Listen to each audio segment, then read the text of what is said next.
And hello YouTube! Welcome back to another episode of Factorio. I am Tanis Fugit, and you're watching The Fugitive Theater. Let's see where we're at today. Last time, we didn't actually get a lot done, because I mostly spent the whole time enacting my revenge against the biters, not unlike Anakin Skywalker killing the sand people, right? I killed all of them, not just the men, but the women, the children too. Yes, I killed them very dead. And now I've got a whole lot of space to work with. I think, like, this group is going to be a problem eventually, this group's going to be a problem eventually, but we'll deal with that when we get to it. As for right now, and also, power situation, we're doing just fine with power. So, what are we actually working towards today? Well, there's a couple things we could try and do. Specifically, we could sort of follow up on what we were doing last time, which is sort of the idea that we had all of these biter problems, and we want to make, like, piercing rounds. Excuse me. Want to make, like, piercing rounds and gun turrets. We could do that. We could break off a, like, special production area over here and make a bunch of red bullets and a bunch of gun turrets. That's one thing we could do today, right? Another thing we could do today is start the production of engine units, because eventually I'm going to need a bunch of them. Why do I know that? Because this map is starting to get pretty well filled up over here, or I'm starting to see a lot of the map, and I'm seeing exactly zero crude oil. That's a big problem. So that means I'm going to have to go a great distance away in order to find it once it shows up, which means I'm going to need things like trains to do so. So I'm going to need a few engine units kicking around. That's the next thing we could possibly do. On top of that, you know, making more mining drills, having a thing that's just making a handful of mining drills and having them set up would be not a terrible thing either. And that's kind of it. That's kind of the main things that I'm really concerned about right now. So actually, I think I am going to make a little military area first. I think that's going to be a good way to spend some of my time here. So I'm going to pull a bunch of stuff off. We're going to set it up right up here. And this is going to produce red bullets and gun turrets. And that's what's going to be sort of up here. So give me a minute. I'll go take care of that. And I'll be right back.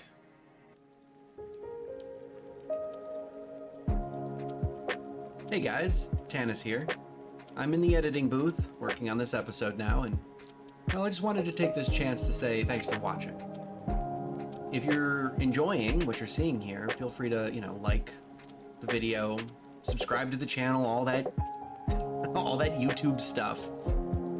I'm really trying to grow things around here. I've got lots of plans for future content. For right now, I'm really enjoying just playing games here and having you guys watch, so you know, stick around if you want more of that, and even more stuff in the future. I've been at this for a couple months now, and I'm just really excited to see where this all goes.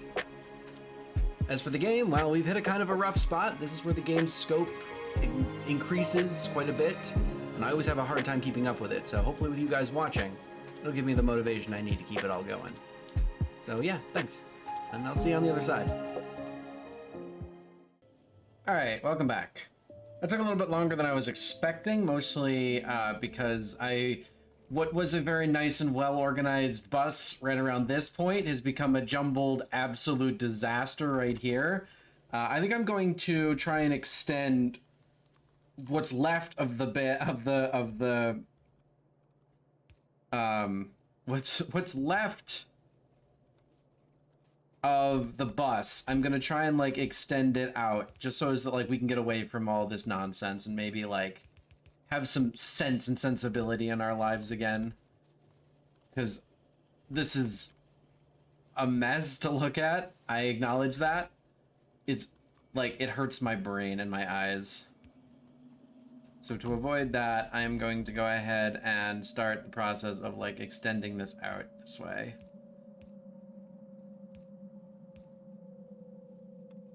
And I need, like, a couple more of these undergrounders in order to make that happen. Obviously, we're still dealing with the fallout of the biters having destroyed a lot of stuff, so like I've got an odd number of underground belts in my inventory. It's very frustrating, but it is what it is. Okay. So that's kind of what the belt looks like at this point. I've got three lines of iron, I've got a line of copper, and I've got a line of steel. I could extend these bricks if I felt like I needed to, which I might in the future. Especially because bricks are needed to put up these steel furnaces if I ever want to like have a system making those directly.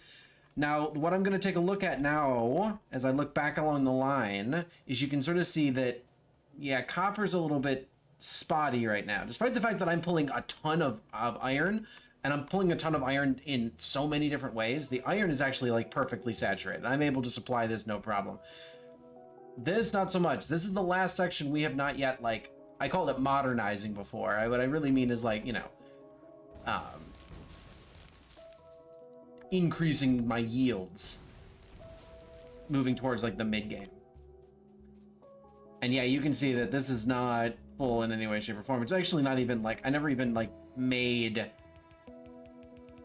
this fully out. So I'm gonna like plunk, plunk, plunk, plunk, and that's gonna give me a bunch of those regular ones, which I can put down like here, here, here, and here.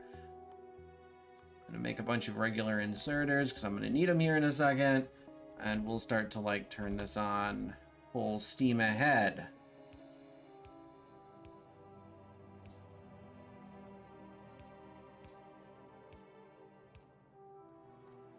But of course, none of that matters if it does not itself have the coal or have the copper. And you can actually see that's the big issue because we're still only working on 4, actually 3, because that one was done mining its stuff out. So obviously this is the next step, right? This is the next step. Fill this up, start getting really good copper production. So obviously that's where we're going next. So take another break here, and I will see you guys on the other side. Let's go.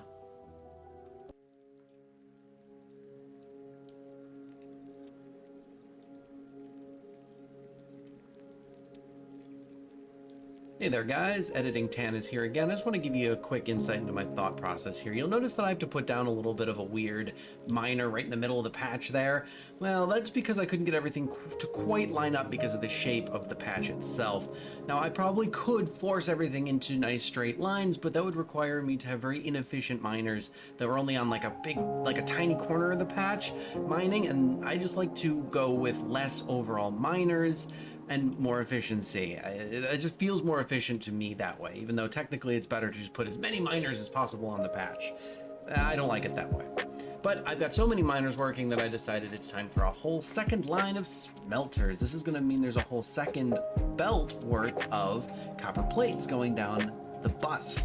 And you're gonna see in just a second, I'm gonna need to make a whole other line for that going down the bus.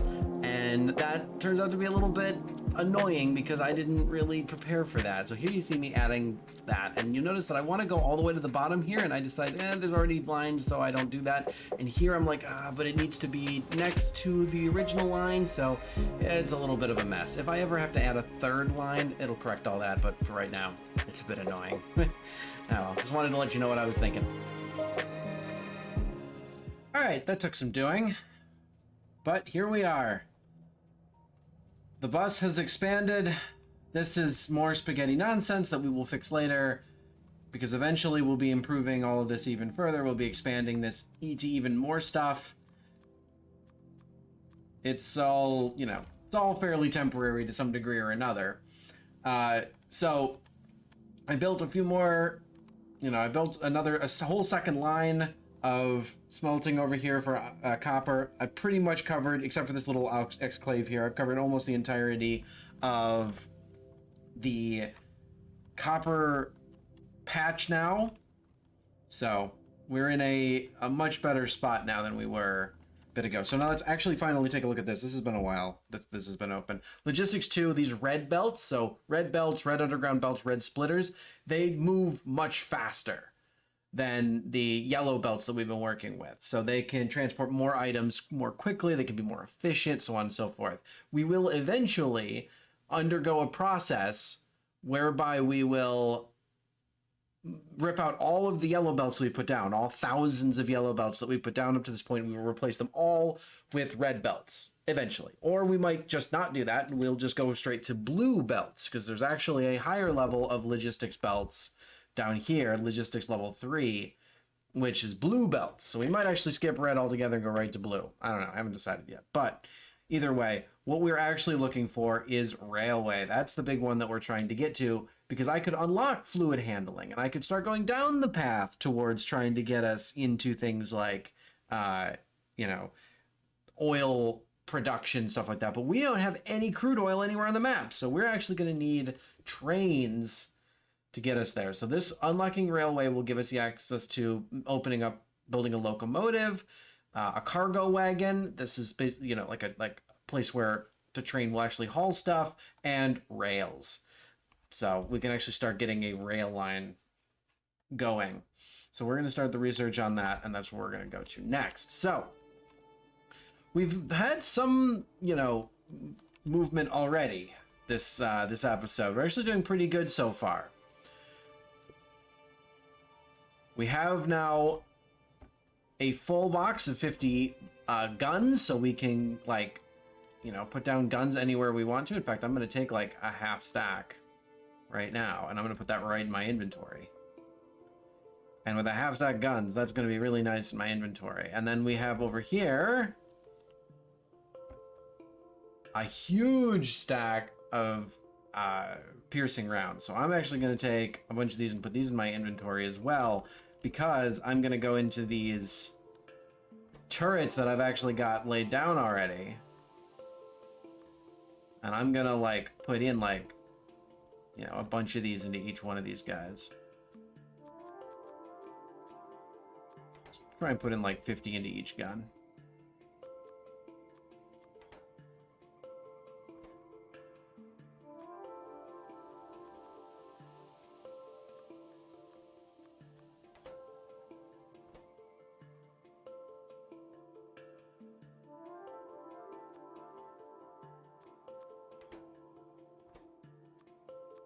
Close enough. Oh yeah, these guns have now got, they're like super ready to go now. They've got so many bullets, and we're just producing a ton more. So that was like very, very, very important. So let's go back to the map and see if anything has changed. I think this is the maximum range of our, because it really hasn't pushed out any further than this. I think this is the maximum range of our radars, which means we got to start putting radars out a little further towards the edge of our base. So let's just go ahead and pick these right up. And let's put them somewhere else. And let's put them somewhere that's defensible. So I've got a bunch of walls. I've got some gun turrets. I've got some ammo to put in those gun turrets. Let's make a forward base somewhere that's fairly well defensible. Let's head somewhere down like here or something. So why do I do this? So these radars have a maximum range. They can't actually just scan the whole map indefinitely, right? They can only scan out to a certain radius. So after they've sort of done their job, you kind of have to get out here in the land and move them forward. But they can't defend themselves, and as much as this smog cloud dictates when enemies are going to come attack my base, these guys will actually like attract biters all on their own. The biters hate these radars. They absolutely, utterly hate them.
Yeah, it's a mess. Just like everything else we've been doing. But it will work. We're just going to go ahead and run this, I think, straight north. That will work to fight off biters if they come to attack that little area.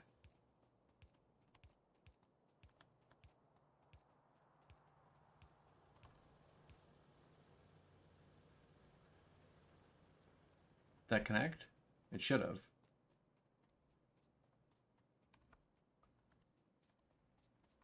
Let's take a look, see if that connected properly, and it did. So we're getting, yeah, so we've got 9 radars working and a little base down there. The only thing that, obviously those guns won't protect these sort of, you know, these power poles, but that's just something we'll have to deal with. If a few of those get knocked down, I'm not really what I would call worried about it. Actually, I should make more power poles, though. Where are power poles? There. Okay, so cargo wagons, locomotives, rails, done. Rails require stone, raw stone, steel plate, and iron sticks to make. Rail we have to make by the hundreds. Rail we'll have to be making by the hundreds. So that's going to be the next thing that we try and set up over here. And I think we're going to do that in the next episode. We're going to put a cut here. We have railway finished now, which means that the next step is going to be creating the rail lines itself, creating the rails themselves. We need, like I said, we are going to create like hundreds and hundreds of these because we're going to have to start somewhere around here and just shoot way out into the world over here and like this way, this way, this way until we find what we're looking for. And what we're looking for is going to be a great distance away, so we're going to have to really motor. And also, the things that already exist, these big iron ore and coal and copper mines that we have exposed, we got to get access to them as well and get the stuff that they mine back into the base. So that's all going to be rail as well. Rail is going to be the next major step in setting up this base. And then the next thing after that is unfortunately just going to be hoping that we can find some coal or some crude oil before too much longer. All right. That's me done for now. Thank you guys very much. Thank you for stopping by the Fugitive Theater. My name has been Tanis Fugit. Otutanis. Bye-bye, guys.